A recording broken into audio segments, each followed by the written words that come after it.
Gloves are off. Republican and Democratic candidates now firing away at Donald Trump after he appeared to insult Carly Fiorina's looks in a Rolling Stone article. Here is the Donald defending his comments last night on the Record with Greta. She mentioned something about me, she knocks me, and when somebody knocks me like Jeb Bush or anybody else, I at least decide that I think it's appropriate to fight back. But we're talking only about her persona. All of a sudden, out of nowhere, he starts attacking my faith. Now, I don't know him. He doesn't know me. Why would he attack my faith? I thought that was a terrible thing. I don't attack people's faith when I don't know somebody, and I wouldn't attack it anyway. So I thought it was very inappropriate that he did that, and I thought it was nasty. So I let people know how I feel. I want to bring in former Deputy Chief of Staff to President George W. Bush, Karl Rove, joining us right now. Karl, good to have you. Thanks so much for joining us. You bet. Your thoughts on all of this? Well, I think Trump has a point about Ben Carson's comment, which could have been construed as an attack on Trump's religion. You shouldn't be questioning anybody's faith. On the other hand, Trump responded by saying that Ben Carson was not a good doctor. This is a man, for God's sake, who's a brain surgeon who is renowned for his skill, and Trump immediately says, well, he's a lousy doctor. You know, I bet the co-joining twins who are separated by the skill of Donald Trump by the skill of Ben Carson might argue with Donald Trump. And look, let's be fair. Donald Trump talked about Carly Fiorina's face. He said, look at that face. For God's sake, look at that face. He was certainly questioning not her persona, but how she looked. And his comments were pretty darn clear, as was the comment in that same interview where he said that while he didn't serve in the military, he felt like he'd, quote, served in the military in a true sense because his parents had sent him off to be disciplined at a military academy in high school. I mean, it's a little bizarre. Yeah, I mean, and particularly when a vet hears something like that. I mean, after what our veterans have actually gone through, to compare it to that.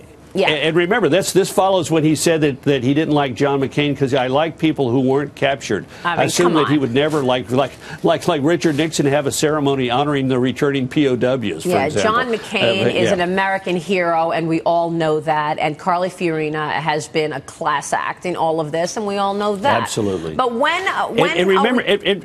remember what he took offense about Carly Fiorina saying? It was during the debate, and she said, did anybody here get a call from Bill Clinton encouraging him to run? Remember, Bill Clinton had encouraged Donald Trump to run. And so in the debate, she said, well, did anybody here get a call from Bill Clinton encouraging him to run? I didn't. Exactly. So, that was, I thought, entirely fair on her part. And he came unglued on her. Yeah, exactly. I think that's such a good point because it basically suggested that, Donald Trump is working with Hillary in some way. It's funny how many jabs he, hurls at the other GOP candidates. I don't see those kinds of jabs hurled at Hillary. Yeah. No, absolutely not. And remember, he not only was encouraged by Bill to run, he contributed to Hillary Clinton's campaigns for the U.S. Senate, as he did to Harry Reid, John Kerry, Ted Kennedy, and his largest contribution in 2006 was to the Democratic Congressional Campaign Committee to help elect Nancy Pelosi Speaker of the House of Representatives. So, as we say, he's got a little explaining to do to Republicans about those contributions. Having said that, he is resonating, and, he's touching a nerve. Gary Kaminsky. Yeah, Karl, good morning. It's Gary. Good to see you again. Here's the thing, though. With all of that, if the numbers are actually right, his numbers continue to grow or stay where they are. So here's the question I want to have your thoughts on, which is that there's a mindset with a lot of the candidates that this is all going to go away at some point and it'll get back to regular politics.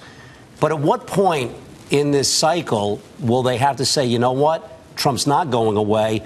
And how are we going to then address it? When does that happen? Does that happen right after the first primary? No, look, I think that's happening now. People are recognizing that this is not the normal blip. We have an unconventional year, and he is the unconventional political candidate. I would simply say this, though. I think he has risen because the emphasis is on him and his personality and upon his brashness and upon these incendiary statements that cause people to say, by God, somebody's going to stand up and throw a brick through the plate glass window and do something about this. I don't think, however, that people are aware of these kind of statements that he's been making, and I think there will be over time. He faces a difficulty. Bill O'Reilly had some good advice for him last night, which is end the petty personal attacks and focus on what it is that you want to do for the country. And I think that's good advice. If he doesn't listen to Bill, then I think there is going to be ultimately a cumulative effect of these kind of things. We're already seeing it in the polls. He may be leading the Republican pack, but among all voters, he is the least popular of all the presidential candidates. And I think it's a connection. There's a strength and a weakness to be found. And many times in politics, what you think is your strength is also your weakness. His strength is that he's a strong, brash leader. It could conceivably, I think, become even more of a weakness than it is now, though, when people react negatively to these kind of attacks that he makes. Karl, it's Sandra Smith. I know we only have a couple seconds. I was just wondering, does Biden run or not?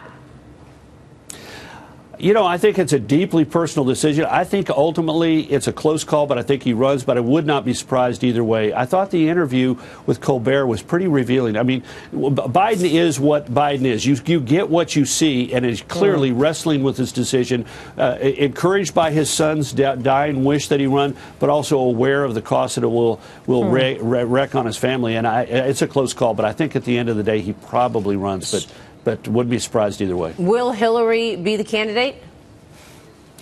I think she will, but she'll be damaged goods, and the Republicans should have a chance to beat her, provided we've got a candidate who can broaden our coalition. And we got to get nearly 2/3 of the white vote and about a third, just under a third of the non-white vote. And we better have a candidate who's able to reach out to the Latino and African American and Asian American communities and get better than we've gotten in the past elections. We need to get back to where we were in 2004 with 44% of the Latino vote and about 12% of the African American vote. Otherwise, we're not going to win. Karl, thanks so much for being here. We'll see you soon. You bet. Thank you. Back in a minute.